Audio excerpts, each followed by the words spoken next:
Queens of the Heartland is a collaboration between a visual artist and a historian to highlight 30 African American women who trailblazed change in Ohio and beyond.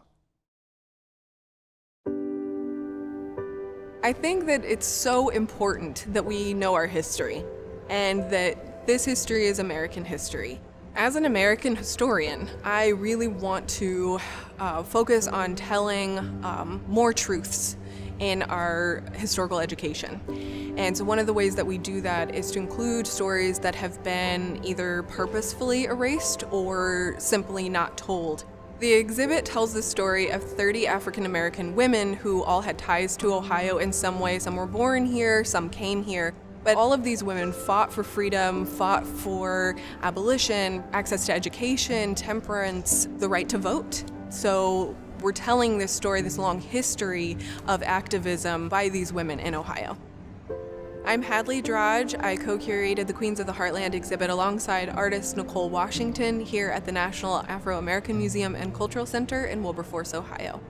My name is Nicole Washington. I'm a visual artist based in New York, and I created the photo illustrations that complement the exhibition. It was so exciting to collaborate with someone like Nicole, who comes at this historical project with a completely new and fresh perspective.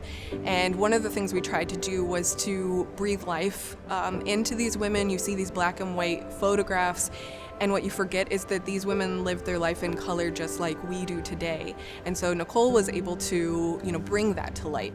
My inspiration and my goal with the images was to show that these women and their work are still relevant today. So I really wanted to bring them to life and bring them into the future. I created this little color grid where I was just like, okay, based on what I've read about these women, these are the colors that are coming to mind. And so I made a color palette for each woman, just so I had like a starting point. But really when I get the images is when I can get going, because I'm like, okay, I can like work off of this person's stance or this person's expression. A part of it is doing the research, but a part of it is intuitive and kind of thinking, who are these women beyond the words? Like, what were their spirits like? What were their personalities like? And trying to bring that to life so that it draws people in. An image that's coming to mind was Leontine Price. When I was creating her image, I thought, ooh, I want to like have fireworks behind her and really like create this image that is a celebration of her, but also she's an opera singer. And when listening to her, it feels like watching fireworks. So those are the kinds of things that I would think about during the process. One thing we really wanted to do was to make this relevant, so we translated this history into forms of communication that we're used to seeing today. For example, each of the panels that features a bio is designed with inspiration from Instagram, as if this is their Instagram post and their selfie. Their quotes are hanging from banners from the ceiling, and they're designed with inspiration from Twitter, so these would be their tweets. And each of the movements that we use to contextualize the women are designed with icons or like emojis that appear on the bio panel. So you can kind of see what each woman was involved in, whether it was reform, anti-lynching, black freedom, suffrage, Africana womanism, and so forth. The objects are also a very important part of this exhibit. In some ways, I feel that their spirits are preserved in these inanimate objects and come to life. We have several garments on display that help us imagine these women standing there before us in the space. We have letters and archival documents. We have signed autobiographies and other material objects that really bring these stories to life. We also want people who come to see it to be a part of the exhibit, so you can honor your own queens in your life by writing a message to them on the chalkboard. You can also become the queen you were born to be, as Nicole says, and pose in front of a beautiful backdrop that she's created to help you feel like one of the queens in the exhibit.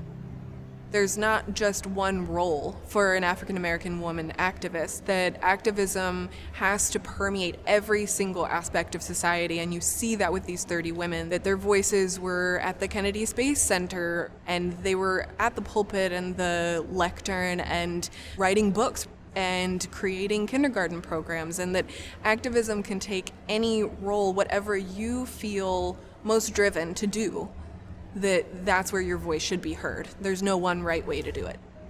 One of the things from an historical standpoint that I was surprised by was Edmonia Lewis. She often spoke about being an outsider to American culture. She had an Ojibwe, an African American heritage. So I think she was responding to a society that really excluded her, saying she didn't want to be a part of it anyway. But when you look at newspaper records, you see her and you can kind of trace her involvement in Black Power movements. And that was really exciting. I was also very surprised to see how many women knew each other and how many women supported each other and were mentored by each other, because it really shows that community and the sisterhood and that support that they had. One of the things that really struck me while researching these women and creating these pieces is that so many of these women were at the forefront of movements, while at the same time having to fight through so much violence and atrocious behavior. And so I thought a lot about what it would mean to live during that time. Those things really showed how much power these women have. And it gave me encouragement that, if these women can live their lives and also fight for justice and freedom, then I can have the energy to do the same. And also it made me feel I felt really honored to be bringing their stories to even more people, especially during this moment when some of the things that these women were fighting for, we are still fighting for today.